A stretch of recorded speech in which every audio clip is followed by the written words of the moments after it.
Hi friends, this is Bani and welcome to my channel. বন্ধুরা, আজকে আমি তোমাদের জন্য কিছু ইংলিশ ওয়ার্ডস নিয়ে এসেছি। আর আমার মনে হয় তোমাদের এটা বলে দিতে হবে না যে একটা ভাষা শেখার জন্য শব্দের কতটা গুরুত্ব। দেখো, ইংরেজিতে কথা বলতে বলতে আমরা প্রায়ই আটকে যাই শব্দের অভাবে। আমাদের একমাত্র শব্দ থাকে না বলেই আমরা ইংরেজি বলতে পারি না। আর ঠিক সেই কারণেই আমাদের শব্দ শেখা দরকার। আমাদের প্রচুর ইংলিশ ওয়ার্ডস শেখা দরকার একটা কনভারসেশন তৈরি করতে, একটা কনভারসেশনকে কন্টিনিউ করতে। আর ঠিক সেই কারণেই আমি প্রত্যেক সপ্তাহে একটা বা দুটো ভিডিও তৈরি করি ইংলিশ ওয়ার্ডের ওপরে। দেখো, আজকেও তোমরা এই ভিডিও থেকে এমন কিছু ওয়ার্ড শিখতে চলেছো যেগুলোকে তোমরা প্রতিদিনের কনভারসেশনে ব্যবহার করতে পারো। আর আমি প্রত্যেকটা ওয়ার্ডের সাথে কিছু ছোট ছোট সেন্টেন্স দিয়ে তোমাদেরকে বুঝিয়ে দেওয়ার চেষ্টা করব যে এই ওয়ার্ডগুলোকে সেন্টেন্সে কত সহজেই ব্যবহার করা যায়। তো ভিডিওটা কিন্তু খুব ফ্রুটফুল হতে চলেছে। তোমরা কোথাও যেও না, আমার সাথে ভিডিওটা একদম শেষ পর্যন্ত থাকো। আর যারা এখনো আমার চ্যানেলকে সাবস্ক্রাইব করনি তারা চ্যানেলটাকে সাবস্ক্রাইব করে নাও, তাহলে যখনই আমি ভিডিও আপলোড করব তোমরা নোটিফিকেশন পেয়ে যাবে। তো আর দেরি না করে চলো শুরু করা যাক আজকের ভিডিও। প্রথম ওয়ার্ডটা হলো ব্যাকবাইট। ব্যাকবাইট, যার অর্থ হলো দুর্নাম করা, কুৎসা করা বা নিন্দা করা। যখন কেউ কারো পিঠ পিছে নিন্দা করে বা কুৎসা করে তখন আমরা সেটাকে ব্যাকবাইট বলতে পারি। এবার আমরা দেখব এই ওয়ার্ডটাকে আমরা সেন্টেন্সে কি করে ব্যবহার করছি। কুৎসা করো না, একে অপরকে সমর্থন করার চেষ্টা করো। Don't backbite, try to support each other. Don't backbite, try to support each other. আরেকটা সেন্টেন্স দেখো, অবিরাম কুৎসা করার ফলে বিষাক্ত পরিবেশ তৈরি হয়েছিল। The toxic environment resulted from constant backbiting. The toxic environment resulted from constant backbiting. তাহলে তোমরা বুঝতে পারলে এই ওয়ার্ডটাকে অর্থাৎ ব্যাকবাইটকে আমরা সেন্টেন্সে কি করে ব্যবহার করছি। দেখো, বাক্যে যখন আমাদের বোঝাতে হবে নিন্দা করা বা কুৎসা করা তখন আমরা এই ওয়ার্ডটার ব্যবহার সেন্টেন্সে করতে পারি, আর যখন সেটা কারোর পিঠ পিছে হবে। এবার আমরা দেখব পরের ওয়ার্ডটা। পরের ওয়ার্ডটা হলো সুপারস্টিশিয়াস। সুপারস্টিশিয়াস, যার অর্থ হলো কুসংস্কারাচ্ছন্ন বা কুসংস্কার মূলক। এবার আমরা দেখব এই ওয়ার্ডটিকে আমরা সেন্টেন্সে কি করে ব্যবহার করছি। বৃদ্ধটি তার কুসংস্কারাচ্ছন্ন বিশ্বাসের জন্য পরিচিত ছিল। The old man was known for his superstitious beliefs. The old man was known for his superstitious beliefs. তাহলে তোমরা বুঝতে পারলে এই ওয়ার্ডটাকে আমরা সেন্টেন্সে কিভাবে ব্যবহার করছি। আর একটা সেন্টেন্স দেখো, তার মধ্যে দিয়ে আরো ভালো করে বুঝতে পারবে। কুসংস্কারাচ্ছন্ন গুজবগুলো গ্রামে দ্রুত ছড়িয়ে পড়ে। Superstitious rumors circulated quickly through the village. Superstitious rumors circulated quickly through the village. আমার মনে হয় এই সেন্টেন্স দুটোর মধ্যে দিয়ে তোমরা খুব ভালো করে বুঝতে পারলে যে এই ওয়ার্ডটাকে অর্থাৎ সুপারস্টিশিয়াসকে আমরা সেন্টেন্সে কি করে ব্যবহার করছি। এবার আমরা দেখব পরের ওয়ার্ডটা। পরের ওয়ার্ডটা হলো সুপারস্টিশন। সুপারস্টিশন, যার অর্থ হলো কুসংস্কার। দেখো, আগের ওয়ার্ডটা ছিল সুপারস্টিশিয়াস, যার অর্থ ছিল কুসংস্কারাচ্ছন্ন, আর যেটা ছিল একটা অ্যাডজেক্টিভ। আর এই ওয়ার্ডটা হলো সুপারস্টিশন, যার অর্থ হলো কুসংস্কার, আর এটা হলো একটা নাউন। এবার আমরা দেখব এই ওয়ার্ডটাকে আমরা সেন্টেন্সে কি করে ব্যবহার করছি। শহরটি প্রাচীন কুসংস্কারে নিমজ্জিত ছিল। The town was steeped in ancient superstitions. The town was steeped in ancient superstitions.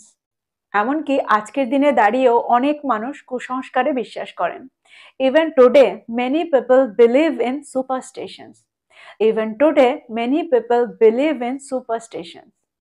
দেখো, ইংরেজিতে এমনকি আজকের দিনে দাঁড়িয়ে বা এমনকি আজকের দিনে দুটো ক্ষেত্রেই কিন্তু আমরা একই ব্যবহার করব, অর্থাৎ ইভেন টুডেরই ব্যবহার করব। এবার আমরা দেখব পরের ওয়ার্ডটা। আমার মনে হয় এই সেন্টেন্স দুটোর মধ্যে দিয়ে তোমরা খুব ভালো করে বুঝতে পারলে যে এই ওয়ার্ডটাকে আমরা সেন্টেন্সে কি করে ব্যবহার করছি। আর এটাও বুঝতে পারলে যে কুসংস্কারাচ্ছন্ন আর কুসংস্কার কিন্তু আলাদা। যখন আমরা বোঝাতে চাইবো কুসংস্কারাচ্ছন্ন বা কুসংস্কার মূলক তখন আমরা সুপারস্টিশিয়াসের ব্যবহার করব। আর যখন আমরা কুসংস্কারটাই শুধু ব্যবহার করতে চাইবো নাউন হিসাবে তখন কিন্তু আমরা সুপারস্টিশনের ব্যবহার সেন্টেন্সে করব। এবার আমরা দেখব পরের ওয়ার্ডটা। পরের ওয়ার্ডটা হলো এক্সটেন্সিভ। এক্সটেন্সিভ, যার অর্থ হলো ব্যাপক। চলো দেখি এই ওয়ার্ডটাকে আমরা সেন্টেন্সে কি করে ব্যবহার করছি। এই বিষয়ে তার ব্যাপক জ্ঞান ছিল। Her knowledge on this topic was extensive. Her knowledge on this topic was extensive. লাইব্রেরিটাতে বইয়ের একটা ব্যাপক সংগ্রহ রয়েছে। The library has an extensive collection of books. The library has an extensive collection of books. দেখো বাংলায় আমরা ব্যাপক কথাটা কিন্তু প্রায় ব্যবহার করে থাকি। তো ব্যাপক কথাটাকে আমরা ইংরেজিতে এক্সটেন্সিভ বলবো। প্রথম যখন তোমরা কোনো ওয়ার্ডকে মুখস্থ করবে তখন কিন্তু তোমরা বাংলা সেন্টেন্সের মধ্যে ওয়ার্ডগুলোকে মিশিয়ে মিশিয়ে ব্যবহার করতে পারো। তাহলে তোমরা খুবই তাড়াতাড়ি ওয়ার্ডগুলোকে মুখস্থ করতে পারবে। আর তারপরে এটা তোমাদের জন্য খুবই সহজ হয়ে যাবে সেই ওয়ার্ডগুলোকে ইংলিশ সেন্টেন্সে ব্যবহার করতে। এবার চলো দেখি পরের ওয়ার্ডটা। পরের ওয়ার্ডটা হলো নিউবি। নিউবি এই ওয়ার্ডটাকে কিন্তু প্রায়ই ব্যবহার হতে শোনা যায়, আর যার অর্থ হলো নবাগত। এবার আমরা দেখবো এই ওয়ার্ডটাকে সেন্টেন্সে কি করে ব্যবহার করতে হয়। দলটি নবাগতকে উন্মুক্ত বা খোলা মনে স্বাগত জানিয়েছিল। The team welcomed the newbie with open arms. The team welcomed the newbie with open arms. দেখো এই সেন্টেন্সে ওপেন আর্মস এর অর্থ কিন্তু খোলা হাত নয়। ওপেন আর্মস এর অর্থ হলো খোলা মন, আর এটা হলো একটা ফ্রেজ। এবার আমরা দেখব আরেকটা সেন্টেন্স। নবাগতটির কৌতূহল দলটিকে মুগ্ধ করেছিল। The newbie's curiosity impressed the team. The newbie's curiosity impressed the team. পরের ওয়ার্ডটা হলো ক্যাটাগরিক্যালি। ক্যাটাগরিক্যালি যার অর্থ হলো স্পষ্টভাবে বা সুনিশ্চিত রূপে বা খোলাখুলিভাবে। এবার আমরা দেখব এই ওয়ার্ডটাকে সেন্টেন্সে কি করে ব্যবহার করা যায়। তিনি স্পষ্টভাবে বলেছিলেন যে তিনি অংশগ্রহণ করবেন না। She stated categorically that she would not participate. She stated categorically that she would not participate. আরেকটা সেন্টেন্স দেখো। তিনি নথিটিতে স্বাক্ষর করতে স্পষ্টভাবে অস্বীকার করেছিলেন। She refused categorically to sign the document. She refused categorically to sign the document. তো আমার মনে হয় এই দুটো সেন্টেন্সের মধ্যে দিয়ে তোমরা খুব ভালো করে বুঝতে পারলে যে এই ওয়ার্ডটাকে আমরা সেন্টেন্সে কি করে ব্যবহার করছি। এবার আমরা দেখব পরের ওয়ার্ডটা। পরের ওয়ার্ডটা হলো রেশনাল। রেশনাল দেখো এই ওয়ার্ডটাও কিন্তু প্রায় আমরা ব্যবহার হতে শুনি। তিনি তার কাজের জন্য একটা যুক্তিসঙ্গত ব্যাখ্যা প্রদান করেছিলেন। She provided a rational explanation for her actions. She provided a rational explanation for her actions. একজন আইনজীবীর উচিত আদালতে যুক্তিসঙ্গত বিতর্ক উপস্থাপন করা। A lawyer should present a rational argument in court. A lawyer should present a rational argument in court. তাহলে তোমরা বুঝতে পারলে যে rationalকে আমরা সেন্টেন্সে কি করে ব্যবহার করছি। এবার আমরা দেখব পরের ওয়ার্ডটা। পরের ওয়ার্ডটা হলো কনফাইন্ড।